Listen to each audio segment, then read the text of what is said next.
Aha! Doctor.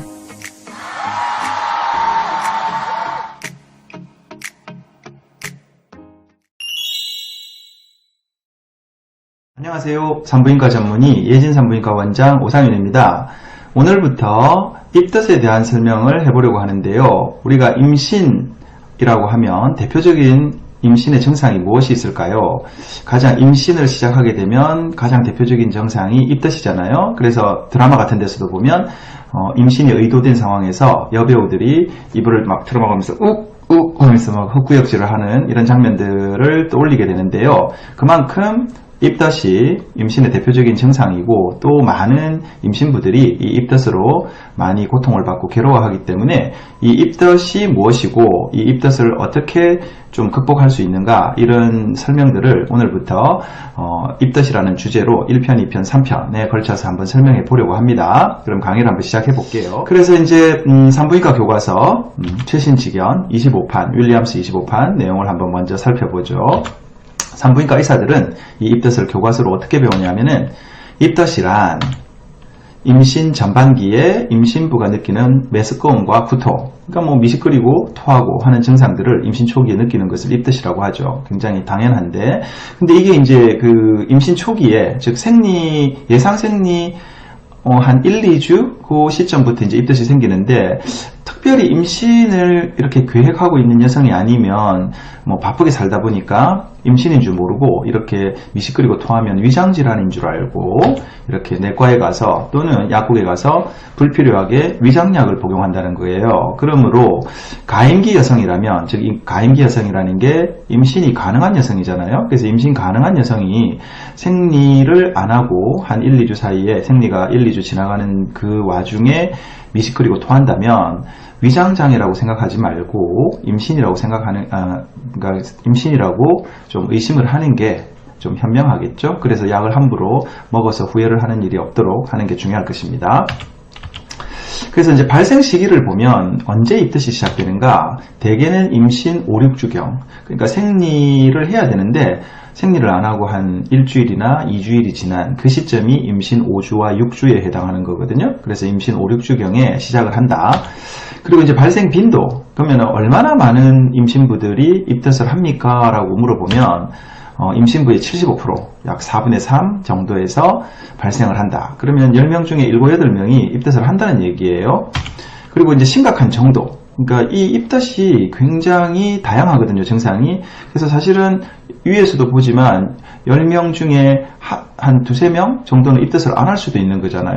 그리고 심한 사람들은 뭐 이렇게 하루에 5번 이상 구토, 그러니까 이 5번 이상 구토하는 거를 중증이라고 하거든요. 사실 토해보신 분들은 아시겠지만 토한다는 게 굉장히 괴로운 일입니다. 그래서 하루에 5번 이상씩 토하면 하루가 굉장히 힘들고 길어요. 근데 어쨌든 어떤 사람들은 이렇게 심하게 토하고 어떤 사람들은 그냥 약간 어지럽고 또 어떤 사람들은 냄새 맡기가 싫고 어떤 사람들은 입에서 침이 솟고 이런 증상들이 굉장히 다양한 정도로 나타난다. 이렇게 알고 계시면 되겠고, 그러면 지속 기간은 어떻게 되는가?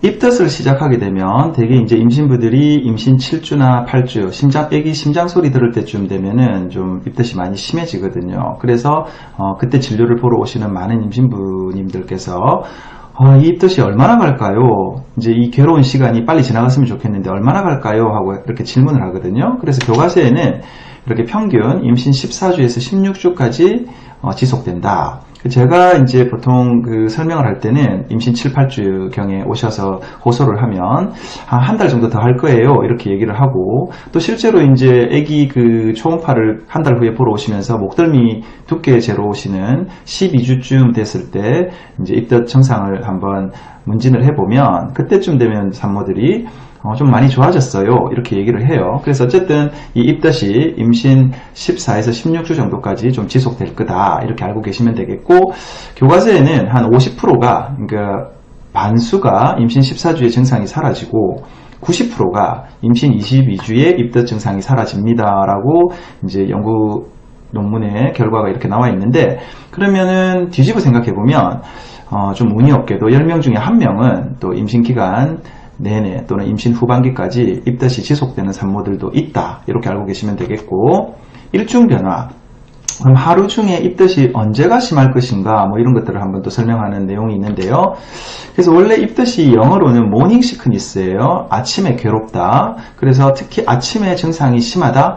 이게 조금 아침에 심하다고 이렇게 잘못 알려져 가지고 외국에서는 모닝 시크니스라고 이렇게 이름이 명명되었는데요. 실제로 이제 진짜 아침에 심한지 또 관찰 연구를 한 논문들을 살펴보면 입덧 임신부의 80%, 10명 중에 8명은 하루 종일 미식미식거린다 이렇게 답변을 했더라고요. 그러니까 하루 종일 괴롭다는 걸 알 수가 있고, 이제 교과서 내용은 끝났어요. 교과서 내용이 끝났는데 이제 이 교과서의 기반이 되는 논문이 이 내용이거든요. 그래서 이게 2018년도에 ACOG 미국 산부인과 학회죠.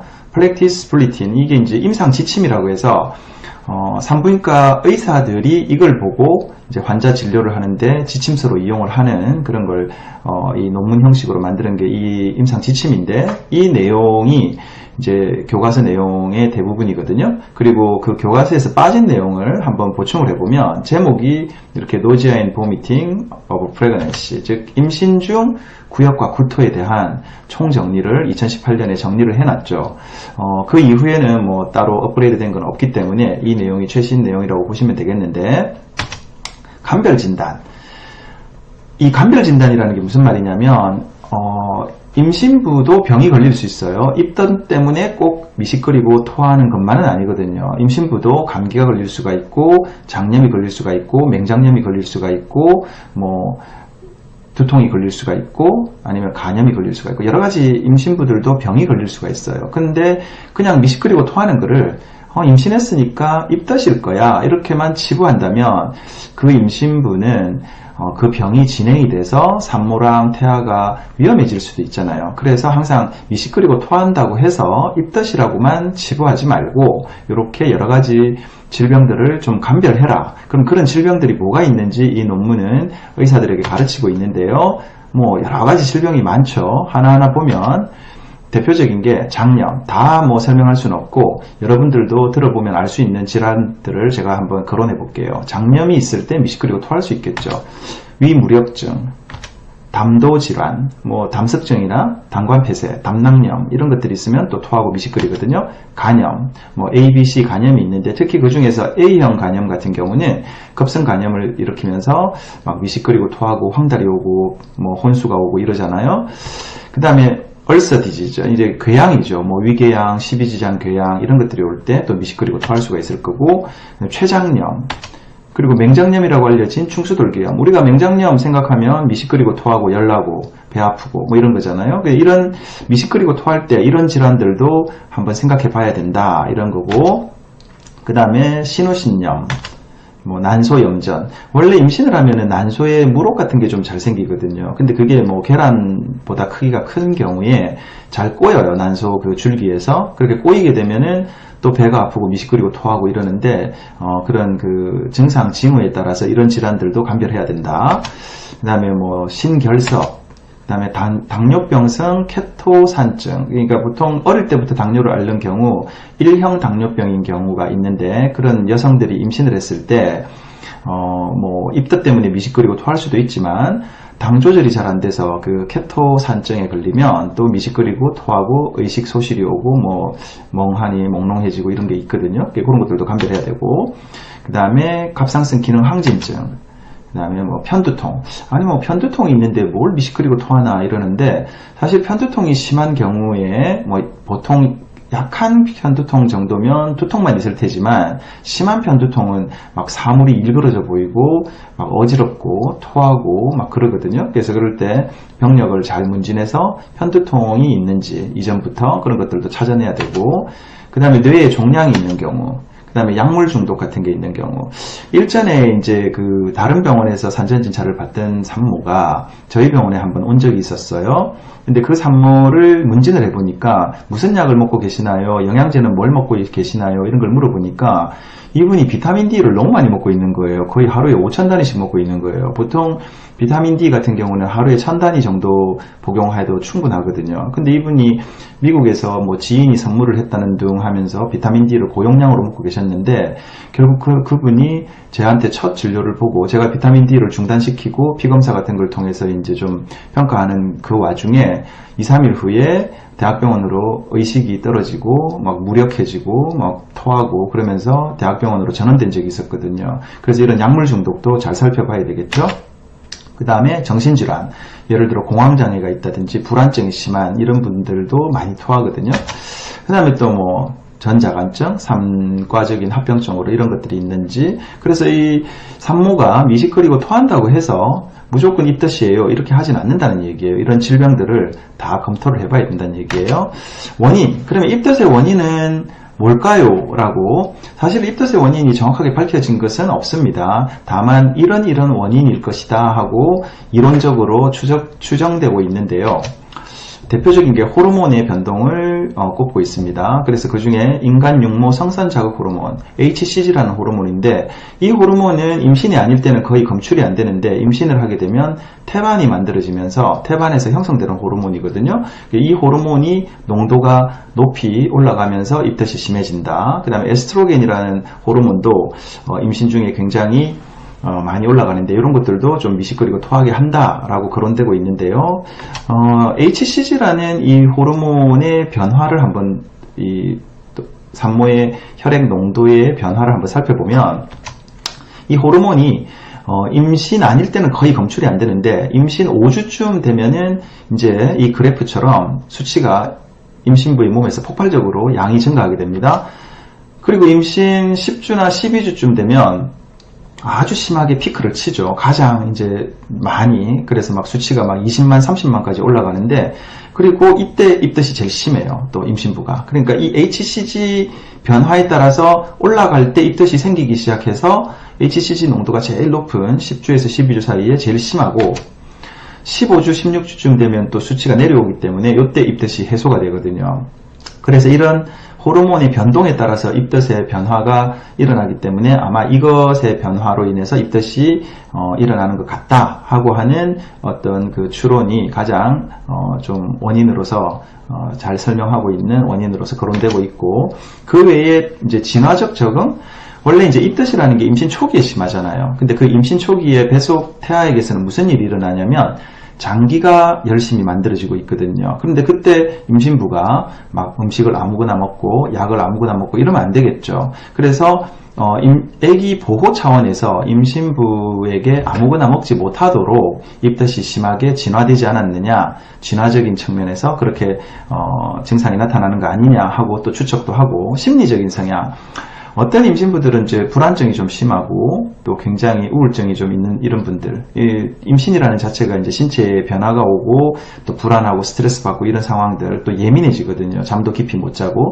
그런 것들의 그 성향에 따라서 좀 더 입덧이 심하고, 또 정신과 병리 현상 중에 전환이라는 게 있거든요. 컨버전이라고 하는데, 이거는 이제 스트레스가 심한 정신적 어떤 그 스트레스 이런 것들이 신체적인 증상으로 나타나는 게 전환이라고 하는 현상이거든요. 뭐 예를 들어서 스트레스가 심하면 몸에 두드러기가 난다든지, 신경 쓸 일이 많으면 설사를 한다든지. 그래서 임신을 했을 때 그 어떤 임신에 대한 두려움과 스트레스가 토하는 입덧으로 나타나는 게 아닌가 하는 전환의 현상으로 설명하는 이론도 있어요. 근데 뭐 제가 볼 때, 저는 정신과 의사도 아니니까 제일 와닿는 거는 이 호르몬 변동에 의한 입덧이 아닐까, 뭐 이런 생각을 합니다. 위험 요인, 이제 어떤 상태에서 입덧이 더 잘 생기는가 하고 이유를 설명했는데, 다태임신, 기태임신, HCG라는 호르몬이 태반에서 만들어진다고 했잖아요. 근데 다태임신 같은 경우는 뭐 쌍둥이임신, 새쌍둥이임신 이럴 때는 태반이 2개, 태반이 3개, 그러니까 HCG 호르몬이 더 많이 나오겠죠. 기태임신이라고 하는 거는 태반 세포가 비정상적으로 더 많이 좀 병적으로 증식하는 그런 상태의 임신을 말하거든요. 이럴 때는 그 정상적인 HCG 임신 호르몬 농도보다 막 심지어 뭐 5배, 10배 이런 식으로 올라가거든요. 이럴 때 또 입덧이 굉장히 심해요. 그리고 편두통 병력이 임신 전부터 있었던 사람들이 좀 더 입덧을 잘한다고 되어 있고, 임신 전부터 멀미를 잘하는 사람도 역시 입덧을 잘하고, 가족력, 뭐 어머니나 뭐 언니나 뭐 여동생 이런 그 가족들이 입덧을 잘하는 경우에 또 해당 산모가 입덧을 잘한다고 돼 있고, 이전 임신에서 입덧이 심했을 경우 재차 임신을 했을 때 입덧이 심하다, 이런 것들이 좀 더 입덧을 잘 일으키는 위험 요인이다 라고 설명하고 있네요. 임신 중 구역과 구토가 산모에게 미치는 영향, 사실은 뭐 약한 입덧은 산모의 건강에 그렇게 해롭지는 않아요. 그렇지만 심한 경우 사망한다? 우리나라 생활 환경 수준에서는 뭐 사망하는 정도까지는 잘 일어나지 않겠죠. 그렇지만 밑에서 설명하는 여러 가지 부작용들이 생긴다면 사망할 수도 있는데요. 베르니케 뇌병증, 이제 너무 입덧이 심하면 많이 토하고 못 먹게 되고 영양결핍이 일어나잖아요. 사실 우리 몸에 영양결핍이 일어나면 비타민 B1이라고 하는 티아민이라는 성분이 있는데요. 이 성분이 결핍이 일어납니다. 근데 이 티아민이 무슨 역할을 하냐면 우리 몸에서 펜토스라고 하는 오탄당의 대사에 영향을 주는 조효소인데요. 그러면 펜토스라는 오탄당이 대사가 안 일어나겠죠. 그래서 그 대사장애로 인해서 우리 몸에 젖산이나 피로빈산 같은 게 많이 올라가고 이런 것들이 뇌에 쌓여서 이렇게 뇌병증이라는 게 일어나는데, 증상은 뭐 지나치게 흥분한다든지 몽롱하게 멍하게 의식이 뭐 느려진다든지, 실제로 또 혼수 상태에 빠진다든지, 아니면은 안구마비가 온다든지, 뭐 잘 걷지를 못한다든지 이런 증상들이 막 생기는데요. 굉장히 심한 이제 부작용이 생긴 거죠. 이런 경우에 심하게 내버려두면 사망하겠죠. 근데 뭐 우리나라에서는 이 정도까지 가는 경우가 잘 없기 때문에 제가 23년 동안 산부인과 의사를 하면서 베르니케 뇌병증을 본 적은 없거든요. 그 다음에 많이 토하면 토할 때 압력이 세기 때문에 비장이 찢어진다든지 식도가 찢어진다든지, 그리고 흉곽이 찢어져서 흉곽 내로 공기가 들어가면 기흉이 생겨서 숨을 못 쉬어서 위험하다든지, 그 다음에 심하게 탈수가 일어나면은 신장으로 혈류가 적게 가가지고 세뇨관이 괴사가 일어나서 뭐 전해질 불균형이라든지 뭐 여러 가지 합병증들이 생긴다든지 이러면서 산모가 위험할 수가 있겠죠. 그리고 또 많이 토하면 힘드니까 우울증이나 불안증이 생긴다든지, 그래서 이런 산모에게 미치는 영향들이 생길 수 있다, 이렇게 돼 있고, 그러면 이제 임신 중 구역과 구토가 태아에게 미치는 영향은 무엇인가?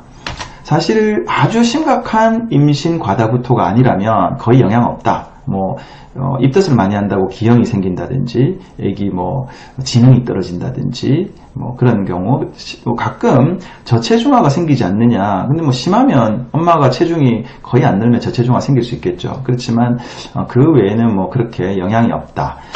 그래서 이제 그 앞에서 설명한 임신 입덧으로 발생한 베르니케 뇌병증이라는 이 논문을 영남대학교 그 의과대학에서 산부인과 교실에서 발표를 했는데요. 제가 이 이제 정례보고 사례를 한 예를 정례보고 한 논문인데, 이 논문 내용을 보면 이 베르니케 뇌병증이라는 건 제가 앞에서 설명한 것처럼 굉장히 심각한 합병증이잖아요. 뇌병증이 생겨서 산모가 목숨이 왔다 갔다 하는. 그래서 실제로 이 뇌병증으로 응급실에 입원했을 때 이 논문에서 보면 뱃속의 아기는 사망했다. 그러니까 태아가 유산이 되었다라고 이렇게 기록되어 있더라고요. 그러니까 이렇게 심각한 부작용이 생겼을 때는 아기에게 영향이 있겠지만 웬만한 입덧으로는 태아에게 영향이 없다는 것을 알고 계시면 좀 더 덜 불안하시겠죠. 오늘은 입덧은 무엇인가 라고 교과서와 논문을 중심으로 한번 살펴봤고요.